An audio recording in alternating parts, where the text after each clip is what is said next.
Good day, I'm Caroline Brown-Thompson and this is your JIS News for Monday, June 3. The Tourism Ministry is on the threshold of finalizing a program for deepening the linkages between tourism and other sectors of the economy. Portfolio Minister Dr. Wickham McNeil made the announcement on the weekend while addressing the Jamaica Hotel and Tourist Association's 52nd annual general meeting in Ocho Rios. He said consultations on the program had been going well and a launch date would be announced very soon. By formalizing and deepening the business relations between tourism and other productive sectors, the ministry expects to maximize the financial benefits to the economy. Government has developed a comprehensive plan to tackle chronic non-communicable diseases, NCDs, in Jamaica from 2013 to 2018. Health Minister Dr. Fenton Ferguson says the plan addresses the 4 main conditions causing deaths: cancer, diabetes, cardiovascular, and chronic respiratory illnesses. Over 60% of deaths in Jamaica is attributed to the NCDs. It is costing the country $170 million annually to treat the NCDs. 4 main risk factors are also addressed under the plan: physical inactivity, unhealthy eating, harmful use of alcohol, and tobacco use. Dr. Ferguson was speaking last Friday at a forum to mark World No Tobacco Day, hosted by the National Council on Drug Abuse.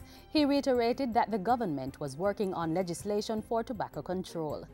I can say with certainty that, left to me, this will be the last World No Tobacco Day that Jamaicans will legally smoke in public space. Statistics indicate that tobacco kills nearly 6 million people each year, 600,000 of whom are non-smokers exposed to secondhand smoking. Still on health, the Medical Association of Jamaica, MAJ, is exploring new ways of diagnosing patients during its week of activities from June 2 to 9. MAJ Week is being held under the theme New Frontiers in Medicine and Healthcare Delivery. Chairman of the Planning Committee, Professor Marvin Reed, says the aim is to look at cutting-edge health diagnostic capacity and the future of medicine. And so in order to facilitate that, we thought that we would explore the next frontier, so to speak, which is this whole issue of personalized medicine, looking at what your genetic makeup is and how that affects the ability for us to not only diagnose but manage individuals.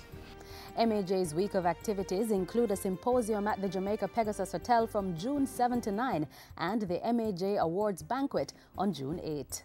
3 important policies will be launched at the 2013 staging of the Jamaica Diaspora Conference. State Minister of Foreign Affairs and Foreign Trade Arnaldo Brown says the International Migration and Development Policy is among them.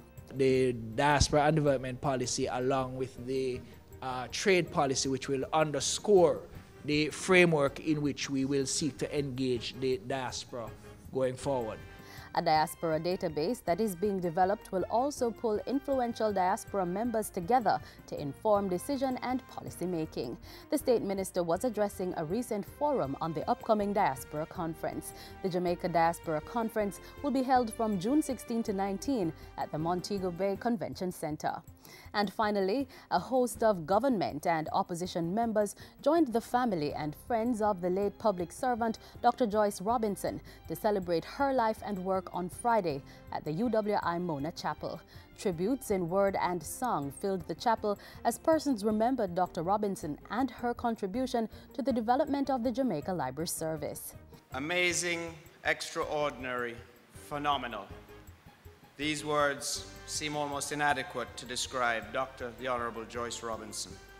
Library pioneer, passionate advocate for libraries and literacy, quintessential librarian, outstanding administrator, leader par excellence, and visionary who made her mark on the Jamaican Library Service from 1950 to 1973.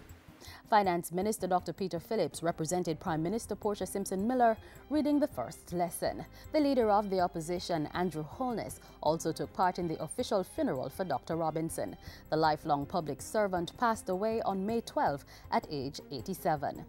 And that's it for JIS News Today. I'm Caroline Brown-Thompson. Thanks for watching.